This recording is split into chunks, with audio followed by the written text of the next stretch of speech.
kakapasok lang. Hala, breaking news. Just now, Guanzon nag-apply sa ombudsman na Gulantang Remulla.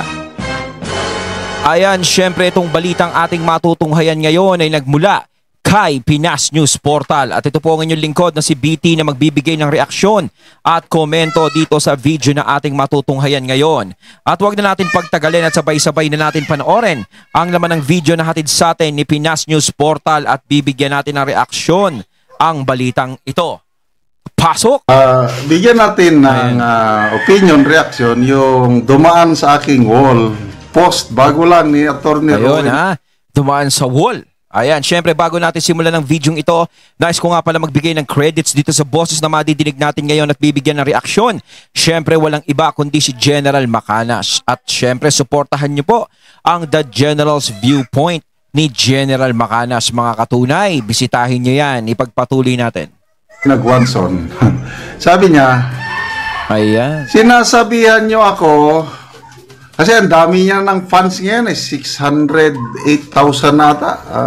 Ang dami niya ng followers at karamihan mga DDS. Ay nako, isama mo na ako dyan sa fans ni Ma'am Rowena. Isa din ako sa tuwang-tuwa dyan kay Ma'am Rowena Guanzon. No?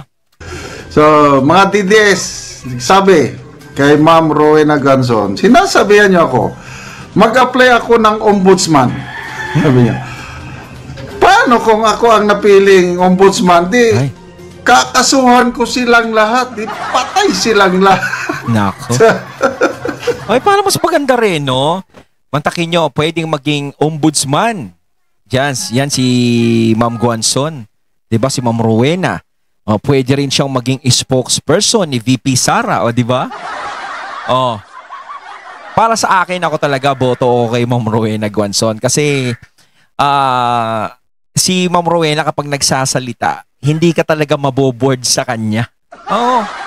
Talagang kung gusto mo ng kung gusto mo ng birahan, ito talaga yung dapat nakatapat eh. Oo. Si Ma'am Rowena Guanzon, kahit sabihin mo siguro magtapat sila ni Gadon, talagang malamang mapikon si Gadon dito. Tsaka hindi uubra din si Claire Castro dyan. Sigurado yun. Ay nako. Pero sa ombudsman, pwede din. Oo. Mag-apply si Guanzon. Kakasuhan na lahat. Mag-apply ako, sabi niya. Tapos ang mamimili, siguro, di ba, Judicial and Bar Council pa ang sasalang.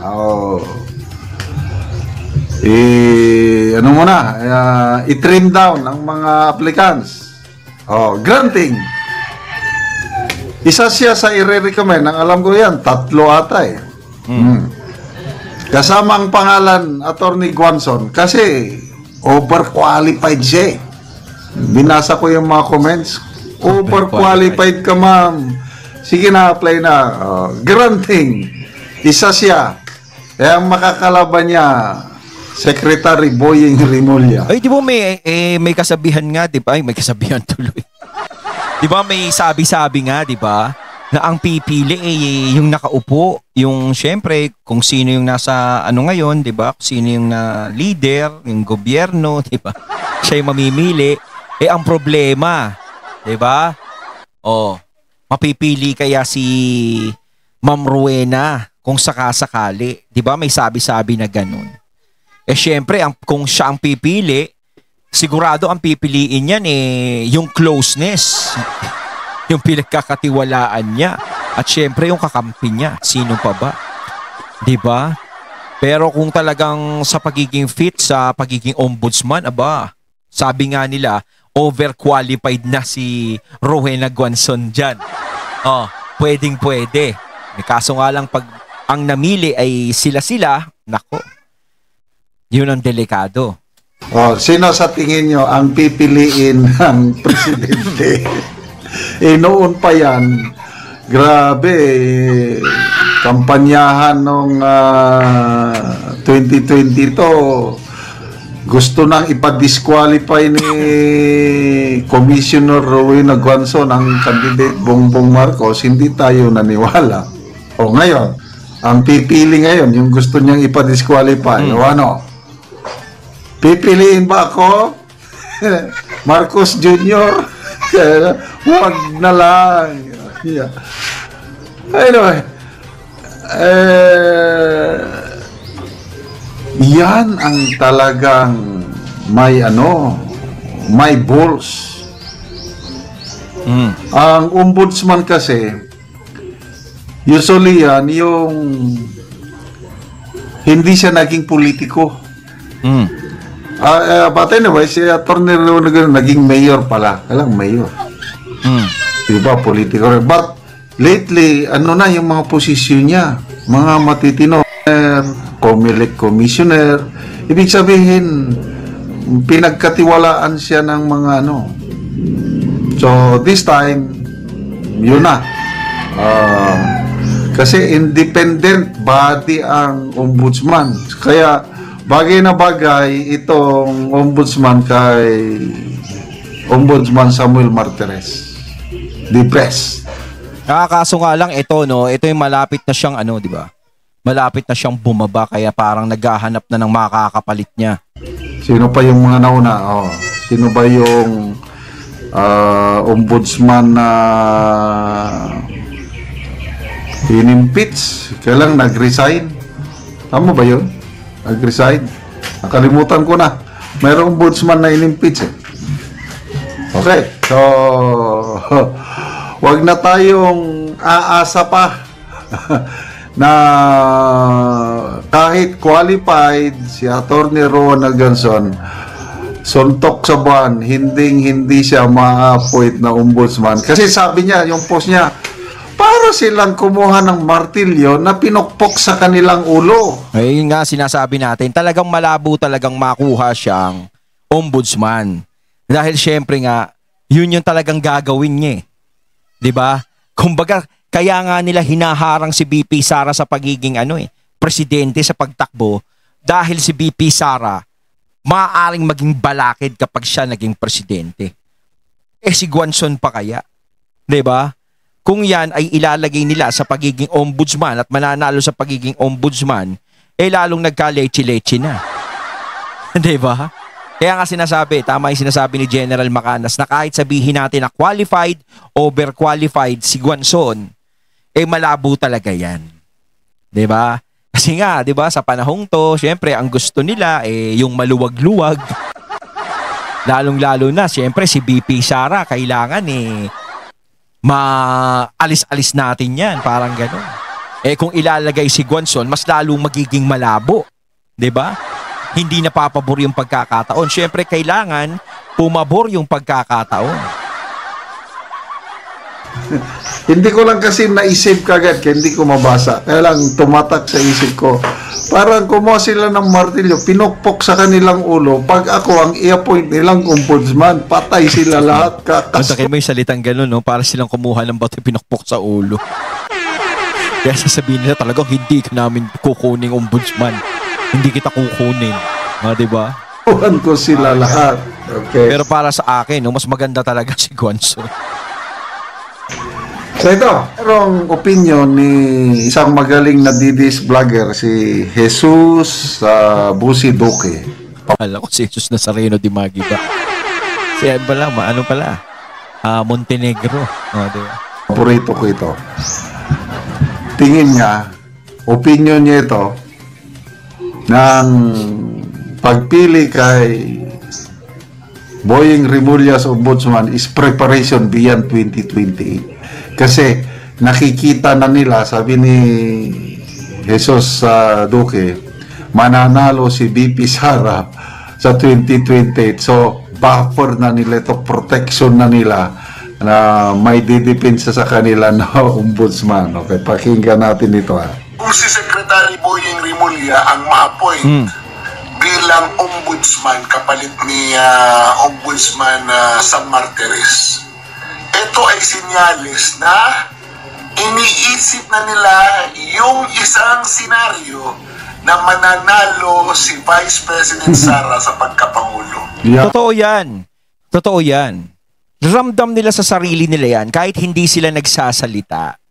No, ramdam nila sa sarili nila yan na malakas talaga yung pag-asa ni Sara Duterte, ni VP Sara na manalo sa pagiging presidente kapag yan ay tumakbo ng 2028. Kasi kitang-kita naman natin sa mga nangyayari ngayon.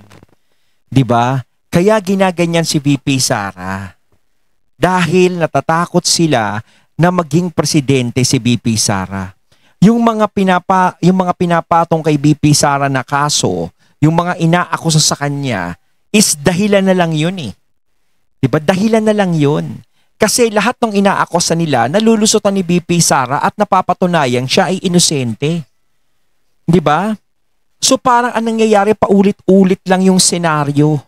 Yung ginagawa nila kay VP Sara.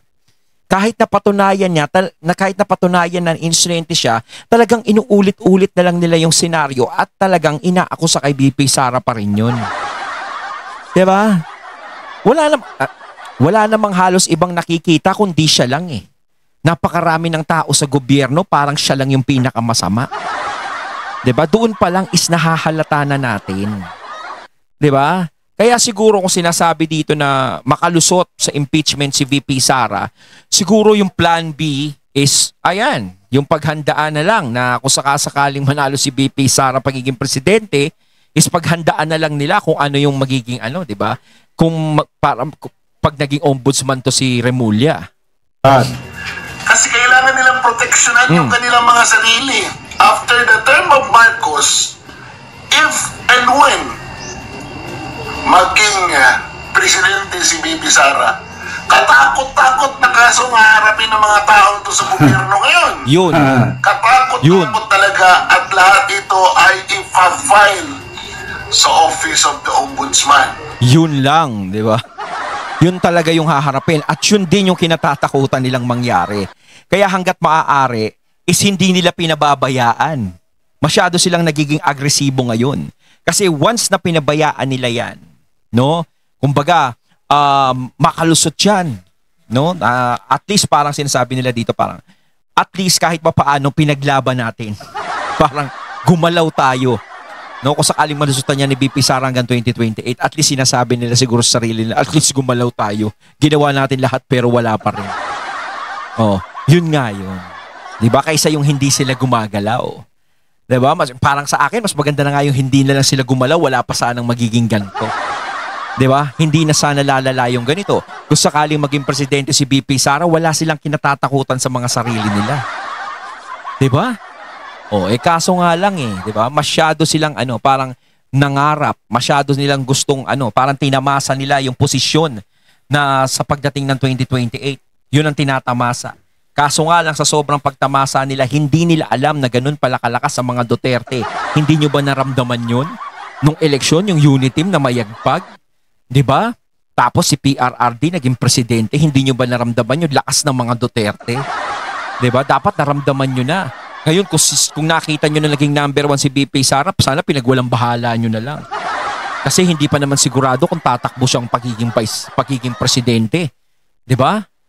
Kaso nga lang, hindi nyo pinabayaan, talagang umalma kayo, gumawa kayo ng ganyan, 'di ba? Hanggang sa umabot na rito sa suktulan ay kayo yung nagtulak kay VP Sara para tumakbo sa pagiging presidente kahit na ayaw niya dati.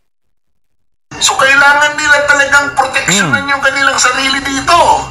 Otherwise, di ba? Ill-gotten wealth na naman yung mga kaso yan. Di ba? May mga kulong yung mga yan. And, sure syempre, facts yun. Hindi araw-araw Pasko. Bawi-bawi din pag may time. Yun nga lang. So in order to protect yun ang matindi dun yung pagbawi.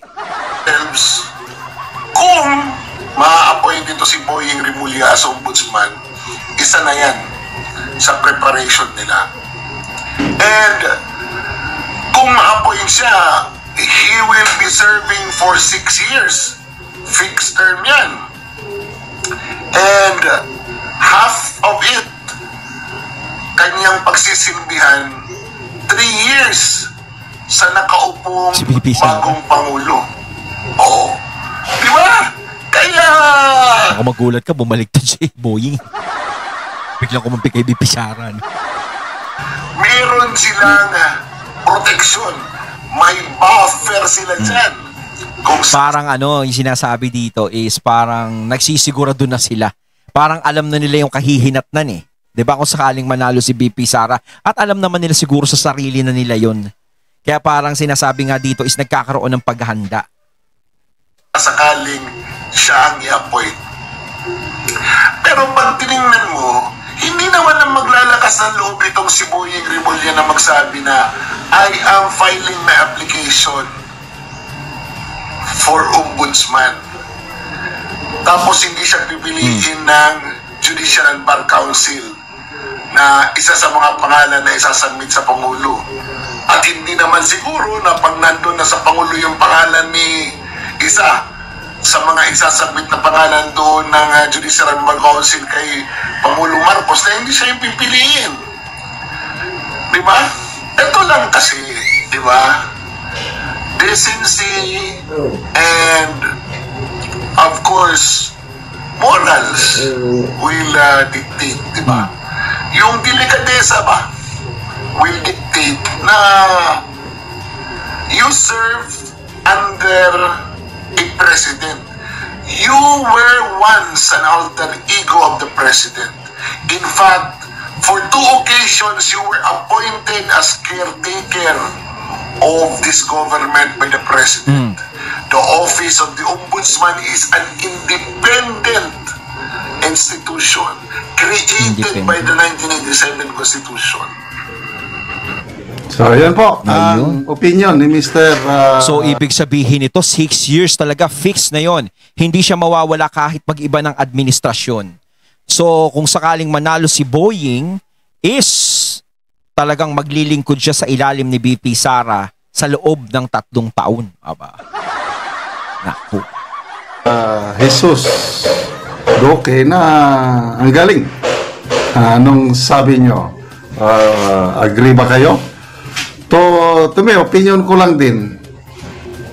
Nakikita ko sure hit na bullseye. Ang next ombudsman natin si Secretary Boying Rimulya. Kita naman kasi, 'di ba? Kasi isasubmit sa presidente. Siyempre si Boying is alam naman natin na malapit, 'di ba? Malapit kay PBBM. Kaya imposibleng hindi yan makuha. 'Di ba? Siyempre pinagkakatiwalaan yan eh. Oh. Kumbaga, yung mga makakalaban yan sa pagiging ombudsman, parang wala na yun, panabla na lang yun. Talagang parang fixed na yan, parang siya na yung mananalo dyan. Siyempre, sino pa ba yung hahanapin ni PBBM? Siyempre, yung kaklose niya na. Diba? Parang ganun yun. Diba? Kahit naman ikaw, kung ikaw meron kang diba? Mas pipiliin mo yung kakilala mo kaysa hindi mo kakilala, yung pinagkakatiwalaan mo talaga. Umanda na tayo. Ayun, at ating natunghayan ng video na nagmula kay Pinas News Portal at syempre natunghayan natin ang boses na yun na binigyan natin ng reaksyon na nagmula kay General Macanas. Kayo mga katunay, anong masasabi nyo tungkol dito? Comment lang po kayo sa comment box. So once again, I'm BT and I'm out. Peace.